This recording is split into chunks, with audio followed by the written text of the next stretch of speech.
안녕하십니까. 김영숙입니다. 두 주먹을 쥐고 분노하기보다 두 손을 모으고 기도하는 것이 더 낫다.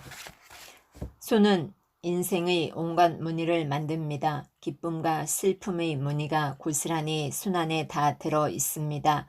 그래서 손은 그 사람의 인생입니다. 손은 그 사람의 삶을 대변합니다. 손을 보면 그 사람의 삶의 역경이 그대로 드러납니다.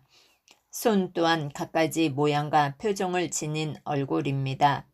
평생 농사를 지은 농부의 손은 고단하고 거친 얼굴을 지니지만 아기의 볼을 쓰다듬으며 젖을 물리는 젊은 엄마의 손은 곱고 부드러운 얼굴을 지닙니다. 언젠가 고진아 시인이 제 손을 덥석 잡더니 아이고 손이 이렇게 고와서야 하고 말했습니다.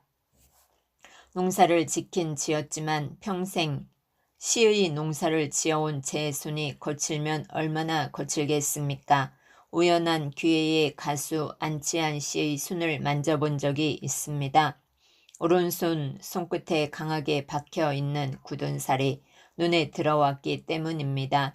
얼마나 오랜 세월 기타를 쳤으면 손가락 끝에 굳은 살이 다 박힐까 하는 생각이 들어 그 또한 열심히 노력하는 가수라는 사실을 알 수 있었습니다. 손은 펴면 손바닥이 되고 쥐면 주먹이 됩니다. 손바닥은 햇살을 받을 수도 있고 물건을 올려놓거나 질 수도 있고 그것을 남과 나눌 수도 있습니다. 그러나 주먹은 그렇지 못합니다. 주먹은 홀로 주먹으로 존재할 뿐입니다. 손은 사람의 생각과 마음을 표현합니다. 제가 강연하는 동영상을 유심히 본 적이 있는데 손이 없다면 강연이 제대로 이루어지지 않았을 정도로 제가 강연 내내 쉬지 않고 손을 움직였습니다. 강연은 말로 하지만 동시에 손으로 하는 것이었습니다. 손은 인간의 감정을 그대로 나타내기 때문에 분노를 느낄 때는 주먹을 쥡니다. 주먹은 분노보다 강한 용기와 결단의 의지 등을 나타낼 수도 있지만 대부분 분노를 많이 나타냅니다. 그래서 손의 형태 중에서 주먹이 가장 단단합니다.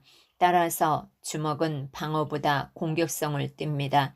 공격의 대상을 파괴하고자 하는 본능을 지니고 있어 주먹에는 상처의 흔적이 많습니다. 주먹을 쥐면 두 손은 서로를 잡을 수 없습니다. 주먹은 서로 떨어져 상대를 의식하는 경쟁과 충돌의 관계를 형성합니다.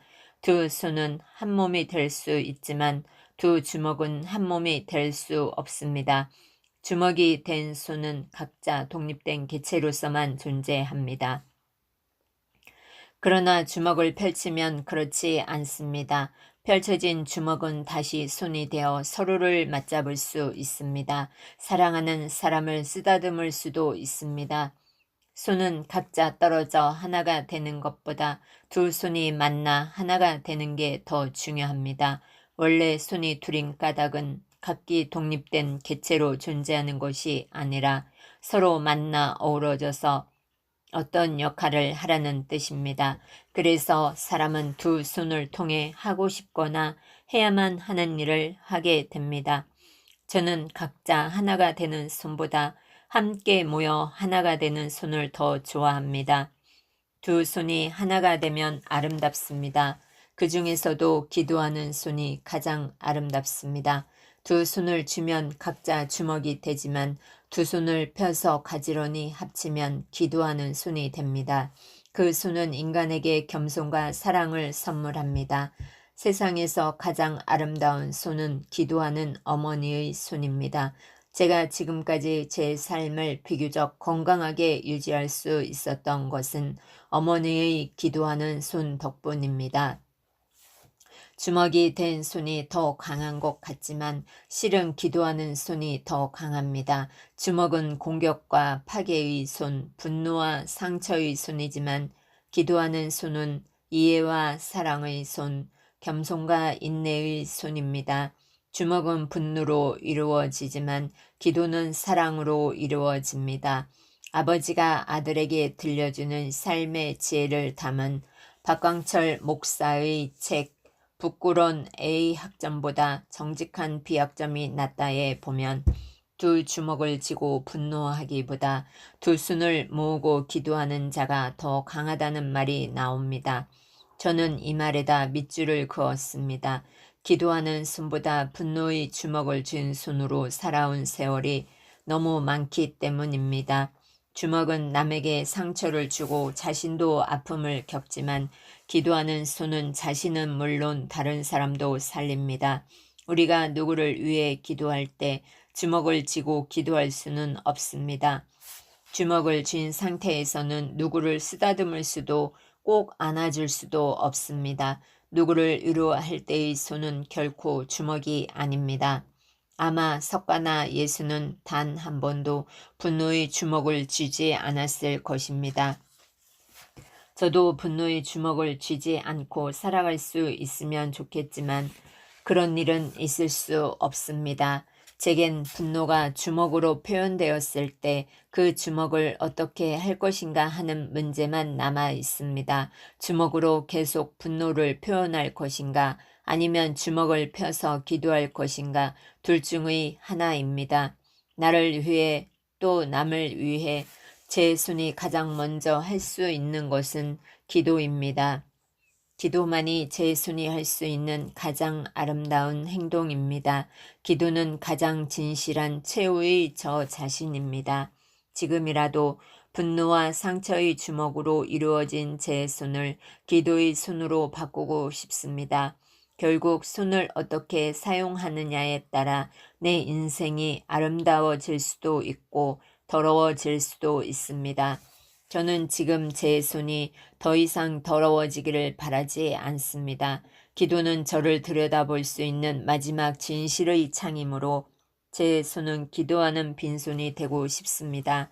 빈손이 되어야만 제가 쓴 시, 손에 대한 예의와 같은 예의를 갖출 수 있습니다. 가장 먼저 어머니의 손등에 입을 맞출 것, 하늘 나는 새를 향해 손을 흔들 것, 1년에 한 번쯤은 흰 눈송이를 두 손에 고이 받을 것, 들녘에 어리는 봄의 햇살은 손 안에 살며시 쥐어볼 것, 손바닥으로 풀잎의 뺨은 절대 때리지 말 것, 장미의 목을 꺾지 말고 때로는 장미 가시에 손가락을 찔릴 것, 남을 향하거나 나를 향해서도 더 이상 손바닥을 비비지 말 것, 손가락에 침을 묻혀가며 지폐를 헤아리지 말고 눈물은 손등으로 훔치지 말 것, 손이 멀리 여행 가방을 끌고 갈 때는 깊이 감사할 것, 더 이상 손바닥에 못 박히지 말고 손에 피 묻히지 말고 손에 쥔 칼은 항상 바다에 버릴 것, 손에 많은 것을 쥐고 있어도 한 손은 늘 비워둘 것, 내 손이 먼저 빈손이 되어 다른 사람의 손을 자주 잡을 것, 하루에 한 번씩은 꼭 책을 쓰다듬고 어둠 속에서도 누동의 굳은 살이 박힌 두 손을 모아 홀로 기도할 것. 경청해 주셔서 감사합니다. 김영숙입니다.